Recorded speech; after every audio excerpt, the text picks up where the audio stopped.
수 있어서 너무나 감사합니다. 우리 이제는 다 같이 일어나셔서 마태복음 1장 18절부터 25절의 말씀을 함께 봉독하시겠습니다. 마태복음 1장 18절입니다. 예수 그리스도의 나심은 이러하니라. 그의 어머니 마리아가 요셉과 약혼하고 동거하기 전에 성령으로 잉태된 것이 나타났더니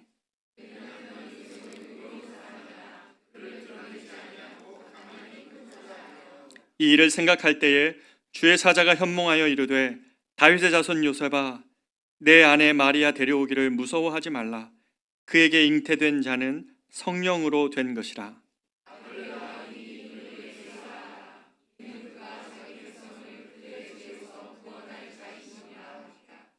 이 모든 일이 된 것은 주께서 선지자로 하신 말씀을 이루려 하심이니 이르시되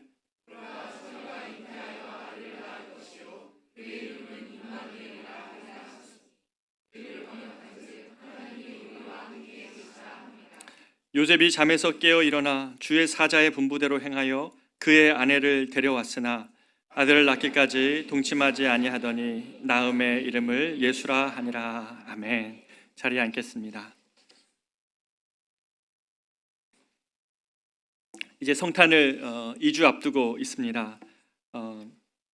저는 오늘 그 성탄의 사람들이라는 제목으로 여러분과 이번 주와 다음 주에 걸쳐서 말씀을 나누려고 하고요. 25일 날 바로 그 예수 그리스도의 탄생을 위하여서 이 앞에 두 주에 어떠한 사건들이 있었는지를 중심으로 여러분과 나누고자 합니다. 오늘의 주인공은 요셉입니다. 이렇게 말씀을 드리고 시작하고 싶습니다.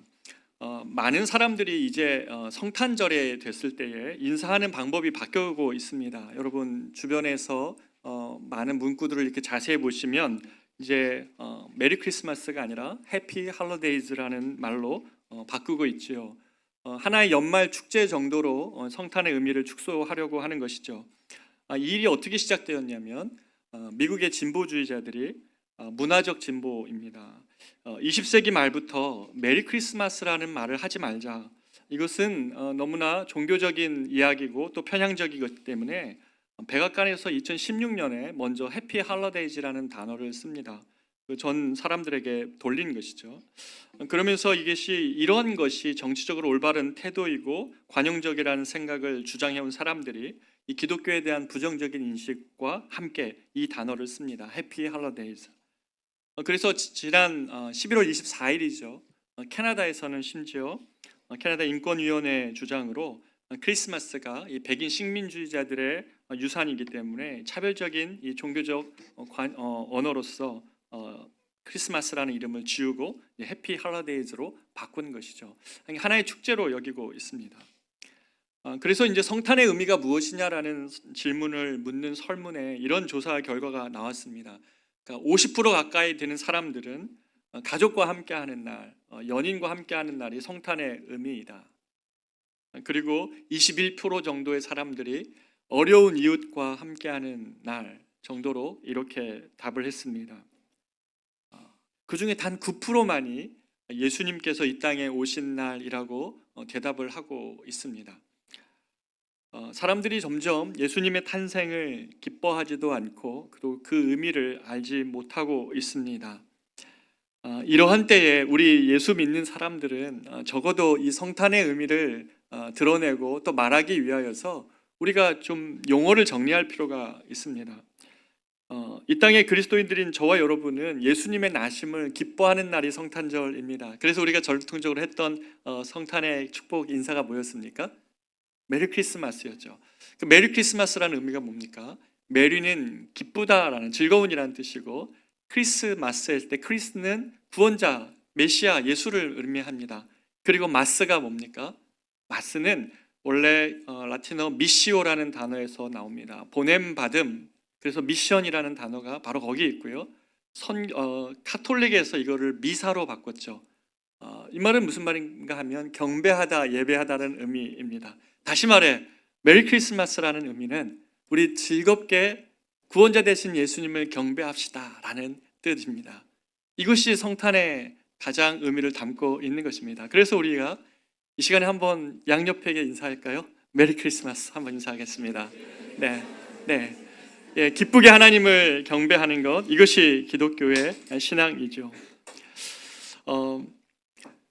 그런데 예수님이 이 땅에 오시는 이 사건을 기록한 이 성탄, 이 사건은 성인이신 예수님이 몸을 입고 이 땅에 강림하신 것이 아니었습니다. 그렇죠? 왜 예수님은 아기 예수로 오셔야 됐을까? 처녀 마리아가 성령으로 잉태하여서 아기 예수가 탄생을 하셨습니다. 처녀가 잉태하여 아들을 낳는 이러한 일들은 일상적인 일도 아니고 반복되는 일도 아닙니다. 일부 예배 끝나고도 어떤 분들이 저에게 질문합니다. 이 동정녀 마리아의 잉태가 잘 믿어지지 않는다고. 그래서 이 당시에 예수님을 잉태했던 마리아에게도 그리고 요셉에게도 이 사건은 어떤 이벤트를 초래했습니다. 그리고 이 이벤트의 사건 속에서 우리는 예수님의 이 나심의 과정 가운데 매우 중요한 역할을 했지만 잊혀진 사람이었던 예수님의 아버지 요셉을 우리는 만나게 됩니다. 이 요셉과 마리아, 예수님의 부모였던 요셉과 마리아는 이 둘은 갈릴리에서도 작은 마을이었던 나사렛에서 살던 사람들이었습니다. 어려서부터 같이 자랐기 때문에 두 사람은 서로를 잘 알고 있었습니다. 모든 동네 사람들도 이 요셉과 마리아를 알고 있습니다. 두 사람은 성인이 되어가지고 서로 사랑을 하게 되었고 결혼을 약속하였고 이제 약혼식을 하였습니다. 당시에는 약혼과 결혼 사이에 텀이 있었는데요. 모든 결혼을 앞둔 사람들이 그렇듯 이 두 사람은 이 시간을 행복한 기다림의 시간으로 보내고 있었습니다. 아무런 문제가 없었죠. 그런데 문제가 생겼습니다. 두 사람이 동거하기도 전에 요셉이 마리아가 임신했다는 사실을 알게 된 것입니다. 아니, 나는 약혼녀인 마리아와 동침을 한 적이 없는데 마리아가 임신을 했다는 사실을 요셉이 알게 된 것이었습니다. 요셉은 이 일로 인하여 무척 충격을 받습니다. 마리아는 우리가 뒤에서 누가복음에서 보면 알겠지만 믿음의 사람이었고 정결한 사람이었습니다. 하나님을 기대하는 사람이었죠. 그런 마리아가 이러한 모습을 보였을 때 요셉은 무척 충격을 받습니다. 이 사건을 배경을 기술하고 있는 오늘 본문의 18절은 이렇게 마태가 기록합니다. 예수 그리스도의 나심은 이러하니라. 그의 어머니 마리아가 요셉과 약혼하고 동거하기 전에 성령으로 잉태된 것이 나타났다니. 마태는 이것을 해석하며 말하고 있지만 사실 알려진 사건만으로 보면 성령을 빼고 읽어야 되죠. 즉 그의 어머니 마리아가 요셉과 약혼하고 동거하기 전 잉태된 것이 나타났더니입니다. 그렇죠. 요셉은 거기밖에 알 수가 없었습니다. 사랑하는 마리아가 약혼을 하였는데 그 약속을 어기고 다른 남자의 아이를 잉태한 꼴입니다. 이 마리아와 요셉을 성경은 각기 다른 곳에서 이렇게 조명을 하고 집중을 하는데요. 이 사건에 대해서 누가복음은 엄마 마리아를 집중을 하는데 누가복음 1장에서 천사 가브리엘이 마리아에게 먼저 나타납니다. 그리고 마리아가 성령으로 예수님을 잉태할 것을 이렇게 알려줍니다. 그런데 문제가 무엇입니까? 문제는 뭐냐면 이 가브리엘 천사가 마리아에게만 말할 게 아니라 좀 그 가족에게도 말해주고 성령으로 마리아가 잉태되었다는 것을 주변에도 좀 말해주면 얼마나 좋습니까? 근데 가브리엘이 지금 마리아한테만 얘기하고 사라졌어요. 그러니 이 마리아는 자신을 증명할 방법이 없습니다. 그렇기 때문에 이 마리아의 말에 요셉조차 성령으로 아이를 잉태하였다는 마리아의 말을 받아들일 수가 없었던 것입니다. 그리고 누군가의 아이를 잉태한 약혼녀 마리아를 도저히 아내로 맞아들일 수 없었습니다. 이것이 어떻게 보면 정상적인 반응 아닙니까? 그런데 성경에서 남편 요셉을 뭐라고 표현하냐면 의로운 사람 요셉이라고 이렇게 말하고 있습니다. 요셉은 동거하기 전 아이를 가진 이 아내조차, 이 마리아조차 진심으로 사랑했던 것으로 보입니다. 그렇기 때문에 당시에는 이런 경우에는 율법에 호소해가지고요, 이 마리아를 사람들 앞에서 창피를 줄 수 있었습니다. 아니요, 창피를 넘어서 그런 경우라면 돌에 맞는 일까지도 벌어질 수 있었습니다. 그리고 많은 사람들은 이러한 배신감 때문에 그러한 방법을 택했습니다. 그런데 요셉은 이렇게 합니다. 그를 드러내지 않고 가만히 끊고자 하였다라고 19절에 말하고 있는데요. 그 말은 무슨 말입니까? 요셉이 말하고 있는 그는 마리아입니다. 그리고 드러내지 않았다는 것을 원문의 해석을 보면 이렇게 되어 있습니다. 마리아를 대중 앞에 세우지 않기로 했다는 것입니다. 마리아를 대중 앞에 세워서 그를 정죄하거나 그를 부끄럽게 하지 않기를 원했다는 것입니다. 이 대목에서 느껴집니까? 요셉이 마리아를 얼마나 사랑했는지 느껴지시죠? 그리고 대신 조용하게 마리아와의 결혼을 파기하는 것을 선택하였습니다. 요셉이 마리아를 정말 사랑했기 때문에 이렇게 결정하고도, 그런데 요셉은 밤에 고통했습니다. 이렇게 생각하고 있었던 것이죠. 그냥 사람들의 수군거림을 내가 감내하고서라도 마리아를 아내로 데려올까? 아니지. 누구의 아이인지도 모르는 이 아이를 잉태한 마리아를 내가 보면서 내가 용서할 수 있을까? 왜 우리의 행복한 결혼이 이러한 문제에 봉착되어야 돼서 이렇게 엉망이 되어버린 것인가? 요셉의 이 밤은 굉장히 깊은 고민과 그리고 아픔으로 가득 찬 밤이었습니다. 사랑하는 아내를 맞이할 수 없는 이 마음의 고통 말입니다. 그렇게 깊이 고민하던 요셉이 잠깐 잠이 들었던 것 같습니다. 그런 이 요셉에게 그런데 하나님이 나타나시죠. 주의 사자를 보내어서 요셉에게 나타나서 이렇게 말씀을 하시는 것입니다. 마태복음 오늘 본문의 20절인데요. 이렇게 말씀하시죠. 다윗의 자손 요셉아, 내 아내 마리아 데려오기를 무서워하지 말라. 그에게 잉태된 자는 성령으로 된 것이라. 요셉의 마음을 가득 채운 것이 무엇인지 드러나고 있습니다. 그것은 무서움이었습니다. 무슨 무서움입니까? 왜 다른 사람의 아이를 가진 아내를 품고 사느냐는 사람들의 비아냥 걸릴 것이 뻔하고요. 그 좁은 갈릴리 이 나사렛 동네에서 그런 사람들의 비아냥을 들을 두려움, 그리고 자신의 삶에 이게 시작 안 했으니까 여기서 멈추면 되지 않을까? 자신의 삶에 오점을 남기는 선택을 하는 것은 아닐까 하는 두려움, 이런 것들이 요셉의 마음을 가득 채우고 있었던 것이죠. 이 요셉은 어떻게 변했을까요? 요셉은 어떻게 해야 이 문제를 풀 수 있는 것입니까? 하나님께서 요셉의 이 두려움을 바꾼 것은 이 한마디의 부르심으로부터 시작이 되었습니다. 그것은 무엇이냐면 오늘 우리가 읽었던 본문에서 이 19절에서 20절에서 이렇게 얘기하죠. 다윗의 자손 요셉아 라는 말로 시작을 합니다. 주의 천사가 다윗의 자손 요셉아, 내 아내 데려오기를 두려워하지 말라. 그가 잉태한 것은 성령으로 잉태된 것이라 말하고 있습니다. 그렇습니다.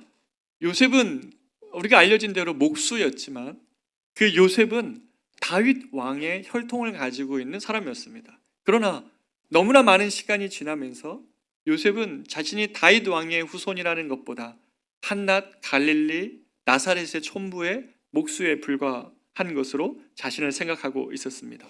자신의 인생 가운데 한 번도 다윗의 자손 요셉아라는 부르심을 받아본 적이 없고 그렇게 들어본 적이 없었던 것이 틀림없습니다. 요셉은 알고는 있습니다. 성경의 구약의 말씀에 따라서 메시아가 오신다면 그는 다윗의 자손, 다윗의 후손으로 오실 것을 알고 있습니다.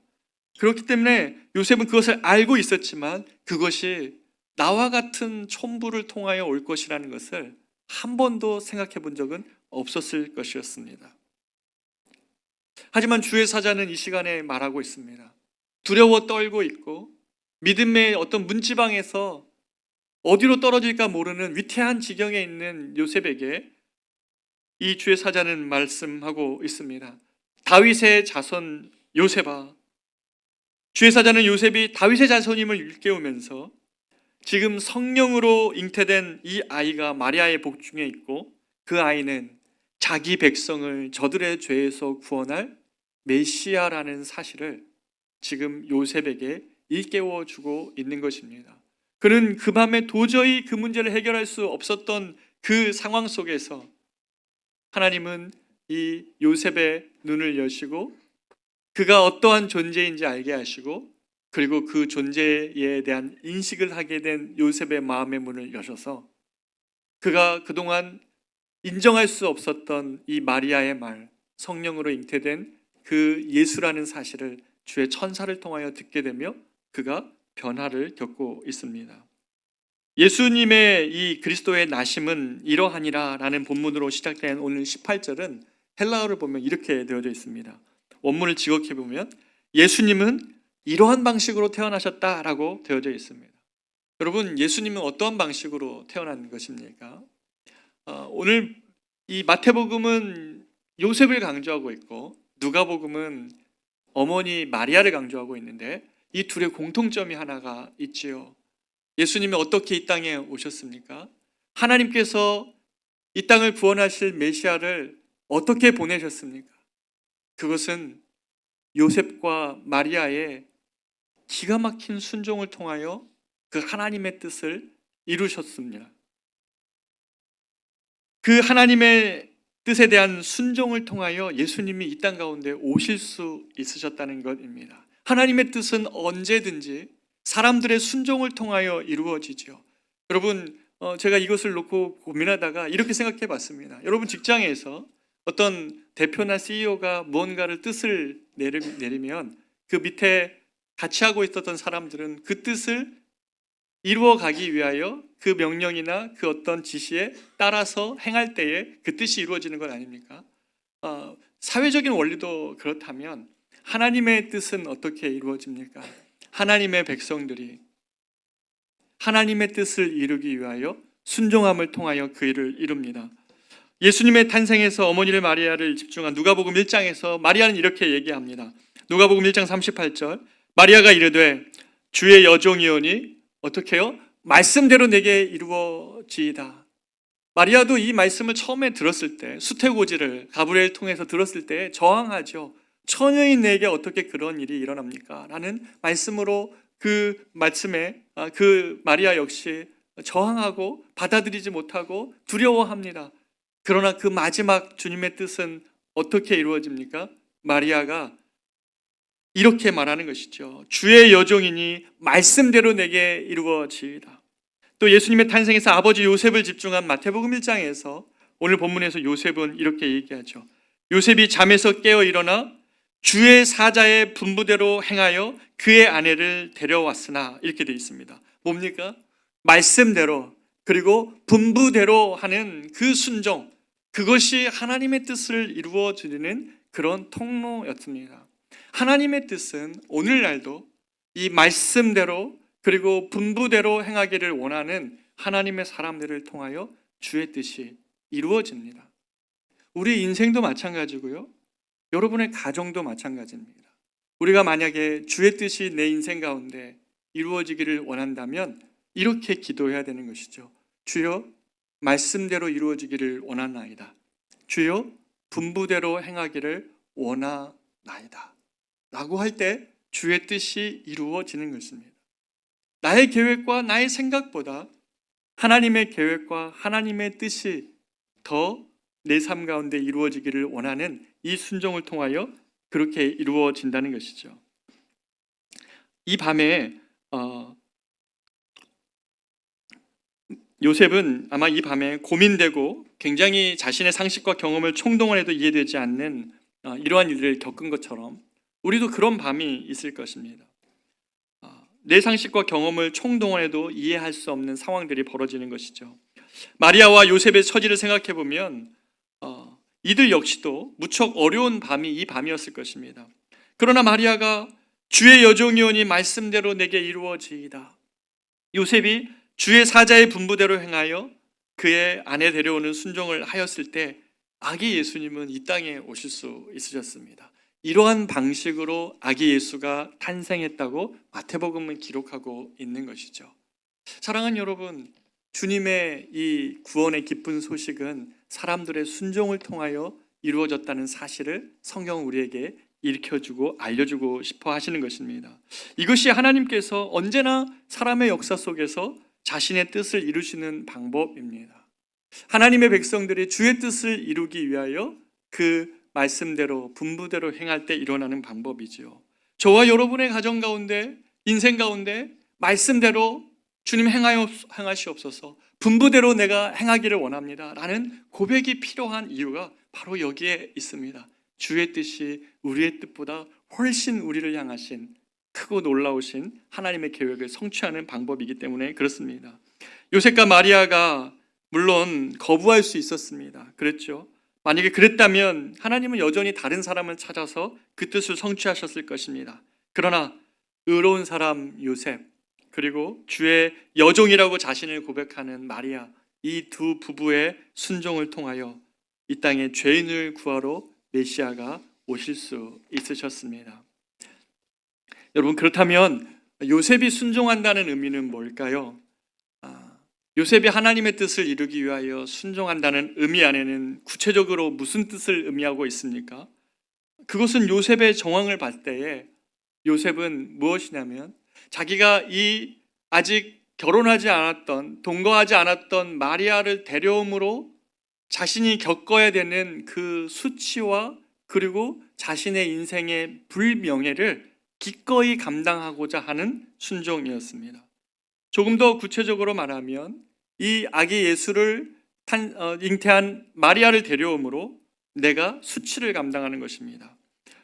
요셉은 잠에서 깨어나 주의 사제의 분부대로 마리아를 데리고 오고자 하였습니다. 그런데인지 사람들은 알게 될 거예요. 뭘 알게 됩니까? 이제는 9달이나 10달이 되기도 전, 아이가 그렇게 정상적으로 태어나기 전에, 10달이 채워지기 전에 아이가 태어날 것이 분명했습니다. 시간이 흘렀기 때문에 그렇죠. 그리고 명예가 중요하던 세상에서 요셉은 이제 수치를 감내해야 될 것을 각오해야 했습니다. 팀 켈러 목사님이 이 숨겨진 성탄절이라는 히든 크리스마스라는 책에서 이 임신한 아내와의 결혼, 이것이 사회 속에서 갖는 의미를, 이 당시 사회 속에서 갖는 의미를 이렇게 기록하고 있습니다. 수치와 명예 사회에서 모든 사람은 이 아이가 9개월이나 10개월 후에 태어나지 않았다는 사실을 알게 될 것이다. 그들은 그녀가 이미 임신했었음을 알게 될 것입니다.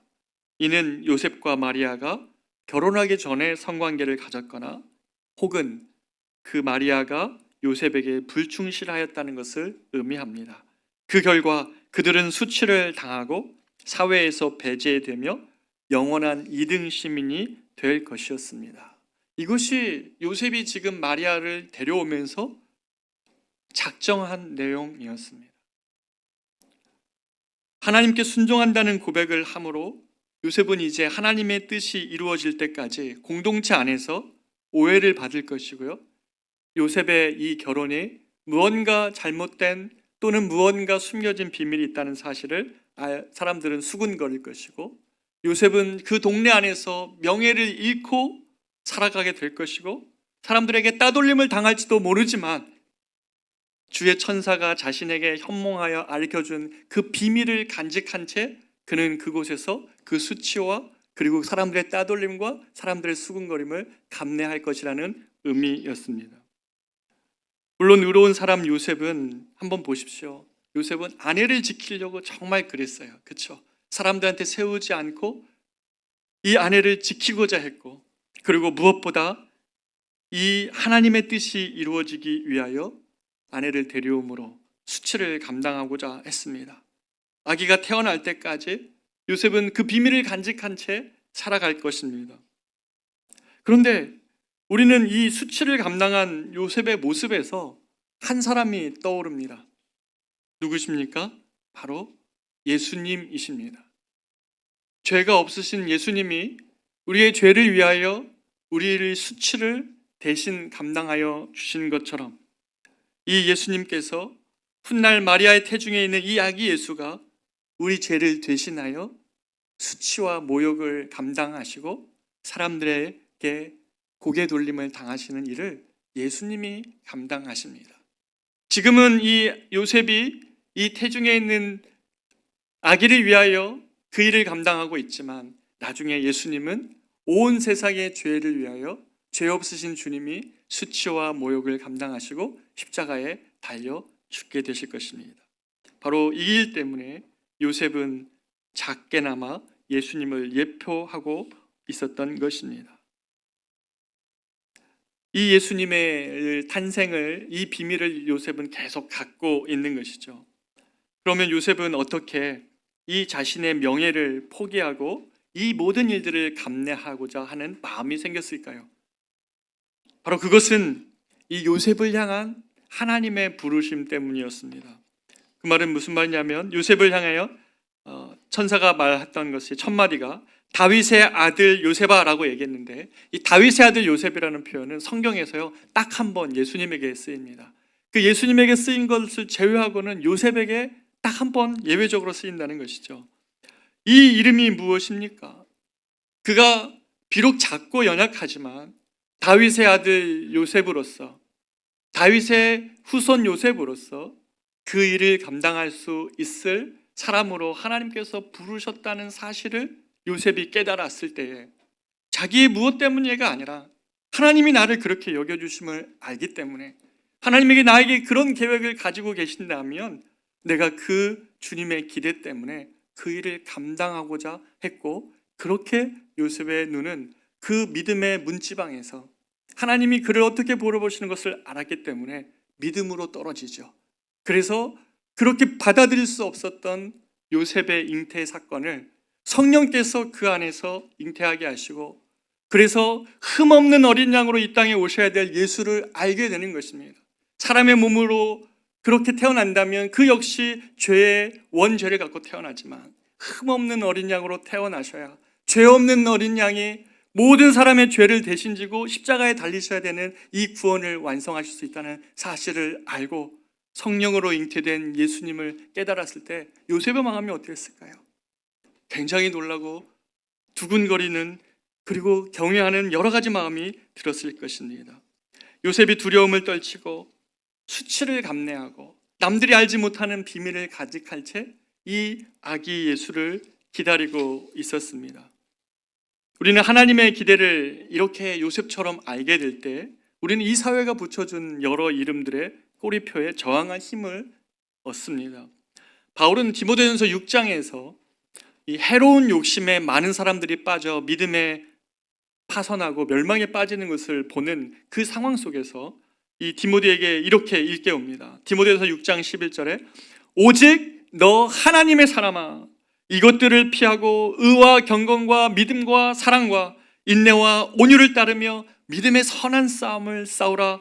영생을 취하라. 이를 위하여 내가 부르심을 받았노라 라고 말하고 있습니다.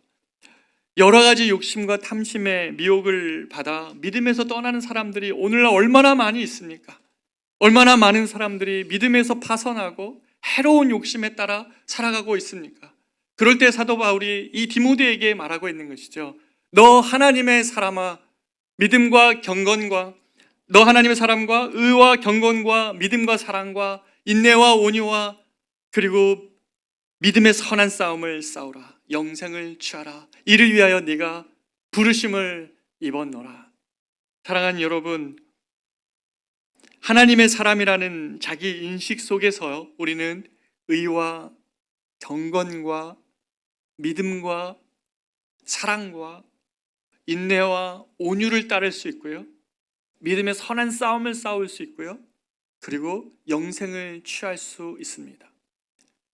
하나님의 사람이 아니라면 그 일을 감당할 수 없지만, 우리의 비록 부족하고 믿음이 연약한 모습 많이 있고, 우리 현실 속에서 우리의 믿음은 맨날 문지방에 서 있을 수 있는 환경들이 많이 있을지라도, 요셉처럼 그 깊은 밤에 그가 서 있을지라도, 너 하나님의 사람아, 의와 경건과 믿음과 사랑과 인내와 온유와 믿음을 취하라.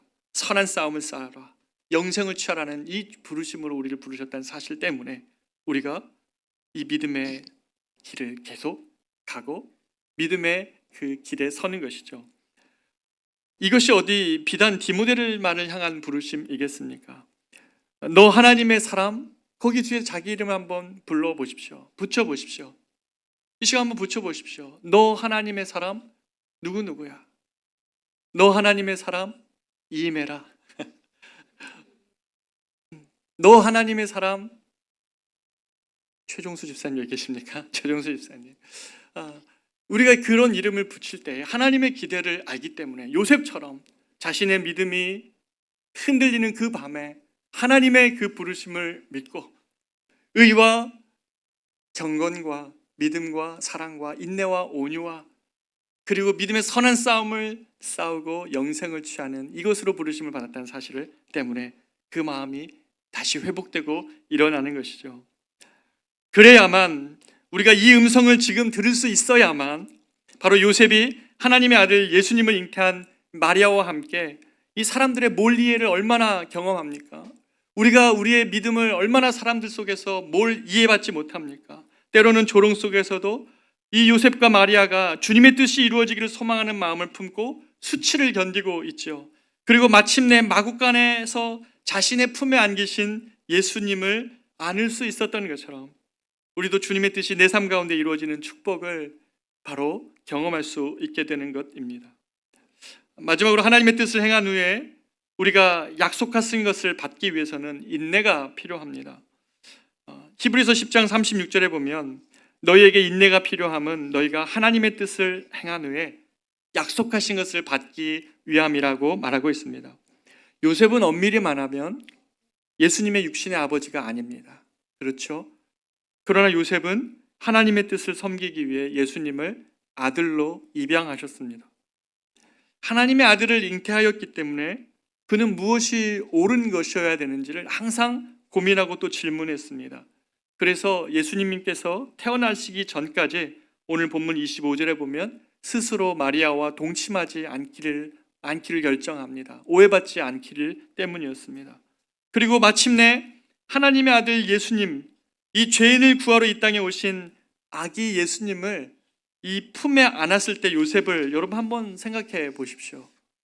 사람들의 몰이해 속에 비밀을 간직한 채 이 아기가 성령으로 잉태해서 이 땅에 오실 메시아라는 사실을 알고 있었고, 그러나 사람들의 몰이해 속에서 지난 몇 개월을 보낸 다음에 마침내 이 아기를, 메시아 예수를 안고 있는 아버지 요셉의 모습 어떠했을까요? 1620년에 이미 구도 렌이라는 화가가 그 장면을 기록해놨고 그림 그려놨는데요. 한번 보시겠습니다. 바로 이 모습이었습니다. 경외가 그 안에 담겨져 있고요, 신비가 담겨져 있습니다. 어떻게 하나님의 아들 장차 메시아로 오실 예수님을 내가 아버지로 품고 양육할 수 있을까? 어떻게 내가 이 일을 감당할 수 있을까? 그는 많이 물었을 것이고요, 동시에 이 거룩한 일을 감당할 힘과 지혜를 구하면서 그 아이를 안으셨을 것입니다. 그래서 미국의 마이클 카드라는 제가 참 좋아하는 가수가 있는데, 그 가수가 크리스찬 싱어죠. 그런데 그분이 이 장면을 노래한 찬양이 있어요. How could it be? 어떻게 이 일이 가능합니까? 어떻게 이 일이 나 같은 자에게 이루어질 수 있는 것입니까? 라는 노래를 하는 것입니다. 아버지 요셉을 한번 생각해 보십시오. 헤롯을 피하여 애굽으로 피난하고 다시 돌아올 때도 요셉은 목수로서 생계를 다하면서 이 베들레헴에서 출산이 임박했을 때에도 그는 출산을 위한 숙소를 얻기 위해 애태우면서 최선을 다했습니다. 마침내 요셉과 마리아만 알고 품어온 그 예수님을 어떤 일이 벌어집니까? 자신들만 알고 있었던 그 비밀, 그 자신들만 알고 있었던 그 일 때문에 몰리해를 받았던 그 시간들이 끝나고 저 동방에서 3명의 사람들이 와서 아기 예수가 태어났다고 경배를 합니다. 그리고 밤에 잠자던 목자들에게 천사들이 나타나 예수의 탄생을 알려주었을 때 그 이름 없는 목자들이 예수께 나와 경배합니다. 마리아와 요셉이 하나님의 뜻을 이루기 위하여 그들이 수고하고 수치와 인내를 감당한 다음에 마침내 예수를 자신의 손에 안았을 때에 그 아는 예수께 경배하는 그 3명의 동방 박사와 그리고 이름 없는 그 목자들의 경배 속에서 이들은 하나님의 뜻이 결코 실패되는 것 아니라 하나님 뜻이 이렇게 이루어지는구나, 엄청난 위로를 받았을 것 같아요. 그동안은 너무나 몰리해 받았고 사람들에게 감춰졌던 진리 같은 그것이 이름 없는 사람들에게 드러나는 것을 보며 느꼈을 것입니다. 사랑하는 여러분, 예수님은 이렇게 오셨습니다. 사랑하는 여러분, 예수님은 이러한 방식으로 이 땅에 오실 수 있으셨습니다. 들에 양치던 목자들과 세 사람의 경배 속에서 요셉과 마리아는 위로를 받습니다. 요셉이 하나님의 뜻이 이루어질 때까지 얼마나 많은 인내 속에서 청지기로서 예수님을 양육하고 가르치고 보호하셨는지 모르겠습니다. 그런데 더 우리가 기억할 것은 이 요셉은 예수님 나이 12살 되던 해에 예수님이 성전에 올라가신 기록 다음에 더 이상 아버지 요셉이 나타나지 않습니다. 성경에 그 기록이 없습니다. 어떻게 보면 요셉은 잊혀진 인물입니다. 예수의 나심을 위하여 최선을 다했던 그였지만 예수님의 당시에 남자들의 평균 연령들이 굉장히 낮았고 그 요셉 역시 일찍 죽은 것 같습니다. 그래서 요셉은 예수님의 공생애를 못 봤습니다. 그리고 요셉은 예수님이 십자가에 달리시고 부활하신 것을 보지 못했습니다. 그럼에도 불구하고 이 요셉이야말로 이 성탄절에 숨겨진 믿음의 사람이었습니다. 주님의 뜻에 대한 순종은 이러한 인내의 과정이 필요하면서 마침내 그리고 그 약속은 이루어지는 것입니다. 세상에는 요셉과 같이 숨겨진 믿음의 사람들이 여전히 있습니다. 그리고 그런 사람들, 그렇게 막 화려하고 그런 사람들이 아니라 요셉과 같이 숨겨져 있으나 어떨 때는 그 결과를 다 보지 못함에도 불구하고 순종한 당신의 사람들을 통하여 하나님의 뜻은 지금도 이루어지고 있습니다. 얼마 전 우리 성도님의 소개로 제가 남대문 시장 근처에 있는 30년 가까이 어려운 이들을 섬겨오신 한 목사님의 교회를 방문하게 됐습니다. 이 교회를 섬기시는 목사님은요, 연령이 82세 된 여자 목사님이세요.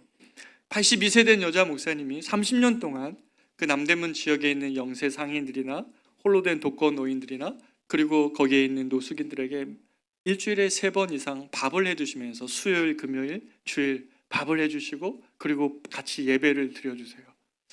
근데 제가 그 교회 가니까 목사님이 80대시지만 두 분의 그 장로님이 계세요. 70대 남자분 두 분이 계시는데 제가 놀란 것은 그거예요. 두 분들의 얼굴 속에 그리고 눈빛 속에 지친 내색이 하나도 없으신 거예요. 오히려 너무 눈이 맑으시고 얼굴은 너무 밝으세요. 이 두 분의 이 모습을 보면서 교회를 이렇게 한번 훑어봤는데요. 지하에 이렇게 내려가는 낡은 건물 안에 페인트도 벗겨져 있고 또 옆에서 식사하는 자리는 많은 식사를 늘 60명 이상의 사람들이 먹여야 되니까 뭐 정리가 잘 돼 있겠습니까? 이제 그럼에도 불구하고 그 장소에 여러 냄새도 날 수 있고 막 그렇지만 예수님이 지금 여기에 함께 계시는구나 라는 마음을 정말 고백하지 않을 수 없었습니다. 어떻게 그런 오랜 시간 동안 인내하시며 감당할 수 있습니까? 라고 물을 때 이 목사님이 이렇게 얘기하십니다. 주님이 이들을 위해 나를 부르셨습니다. 그렇기 때문에 이 부르심은 죽을 때까지 하는 것이니까 그것이 충성이니까 하는 것입니다 라고 말하면서 제가 이분에게 그동안 많은 시간 동안 어렵게 하시는 일 없으셨어요. 왜냐하면 예배가 정상적이 아닐 때도 많습니다. 예배 중간에 싸우기도 하고 막 예배 중간에 막 소리도 지르고 막 그럴 수 있습니다. 그런데 이분이 그러시는 거예요. 목사님, 결국 하나가 남는데 그것은 사랑이더이다. 사랑만이 사람을 변화시키더이다. 그렇게 말씀을 하시는 겁니다. 제가 아멘, 아멘 그렇게 고백하지 않을 수 없었습니다. 사랑하는 여러분, 우리가 예수님의 나심을 준비하는 이때에 예수님께 드릴 수 있는 최고의 경배가 무엇입니까?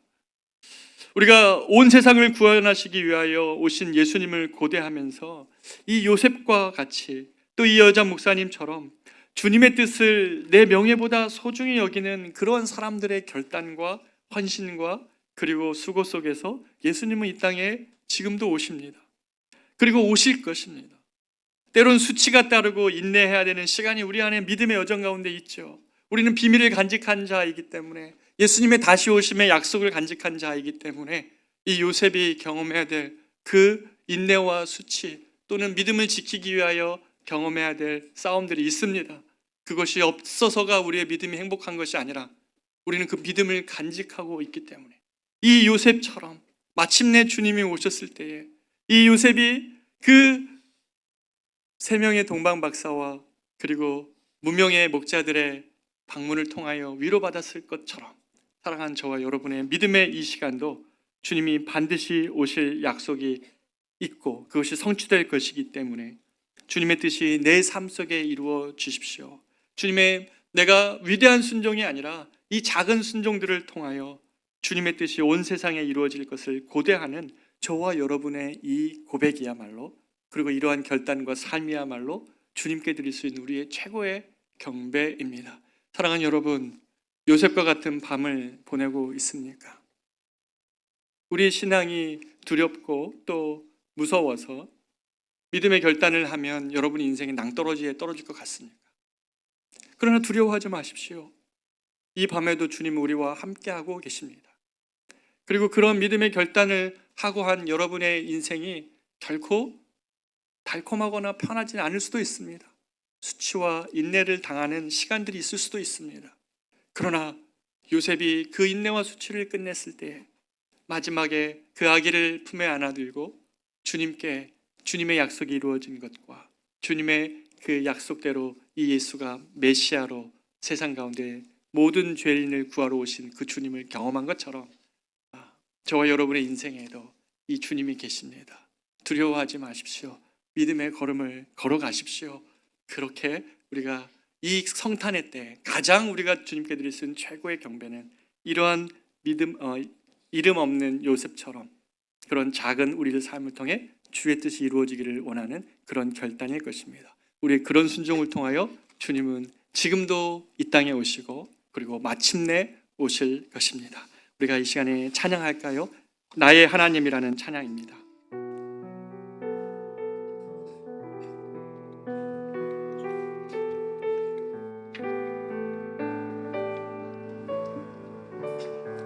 나의 사랑 나의 어여쁘고 참 귀하다. 나의 사랑 너는 어여쁘고 참 귀하다. 어느 보석보다 귀하다. 내가 사랑스럽지 않을 때 너를 온전히 사랑하고 너와 함께하려 내가 왔노라. 나의 사랑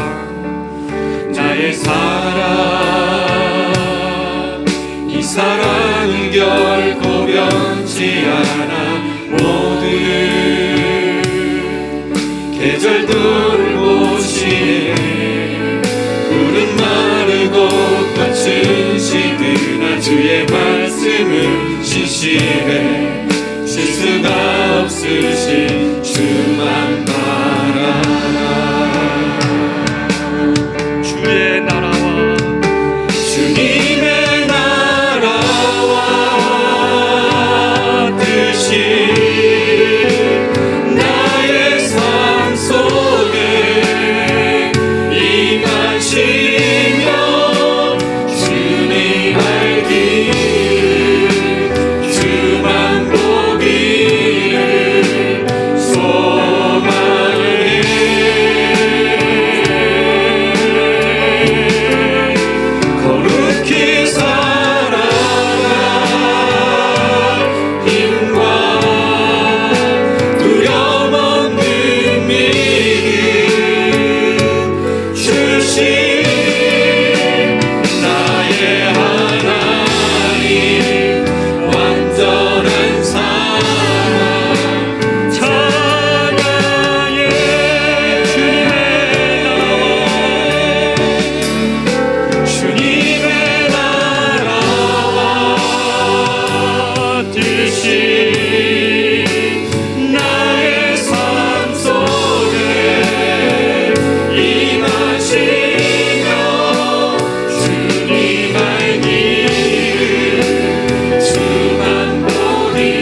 시간에 주의 말씀 앞에 엎드려서 같이 기도하기를 원합니다. 이 시간 주님이 우리에게 이 요셉의 위태로운 밤과 같은 시간을 보내는 자에게 오늘 이 시간에 말씀하고 계십니다.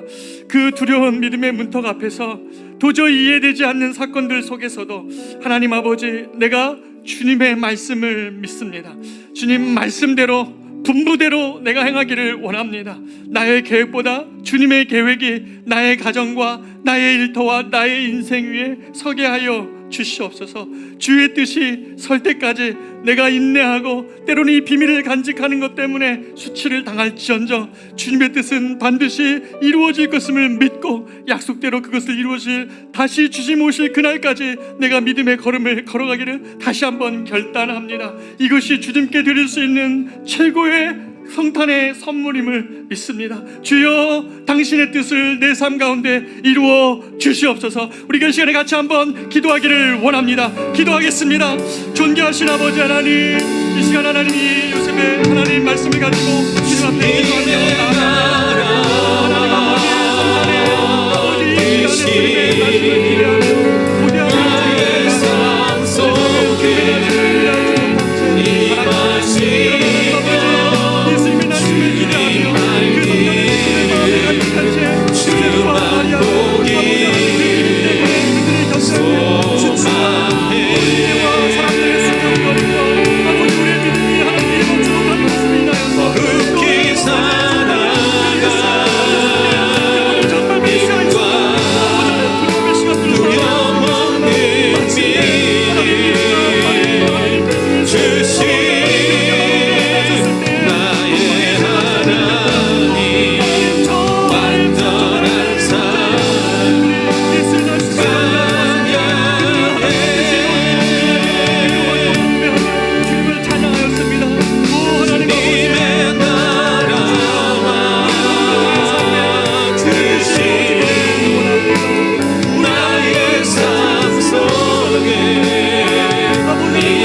살아계신 하나님 아버지, 사랑하는 우리 성도들이 매일 경험하는 삶은 정말 이렇게 두려워하는 요셉이 그 밤을 보냈던 시간처럼 매일매일 믿음의 문지방 앞에 섭니다. 왼쪽으로 떨어지면 믿음의 걸음이고 오른쪽으로 떨어지면 믿음의 낭떠러지와 같은 삶을 우리가 매일매일 경험하지만 주여 도와주십시오. 이 요셉이 이 두려운 밤에 주님께서 불러주셨던 그 호칭대로 아버지 하나님, 우리 성도들이 너 하나님의 사람아 라는 이 말씀을 오늘도 듣기를 원합니다. 비록 우리의 믿음이 부족하고 연약하고 때로는 주님 보시기에 기뻐하실 만한 모습 없어도 우리를 향하여 기대를 가지고 너 하나님의 사랑아 라는 말씀으로 불러주시니 우리가 이 성탄의 때에 세상은 주님의 나심의 의짐을 알지 못하고 있지만 우리는 이 비밀을 간직한 채 저 요셉과 마리아처럼 하나님 이 믿음 안에서 하나님 주님과 함께 믿음의 걸음을 걸어가고 때로는 우리가 세상 가운데 우리의 믿음이 몰리에 받을지라도 마침내 요셉이 예수님을 가슴에 품고 주님을 경배했던 그날처럼 우리에게 다시 오실 주님의 날들이 있음을 믿습니다.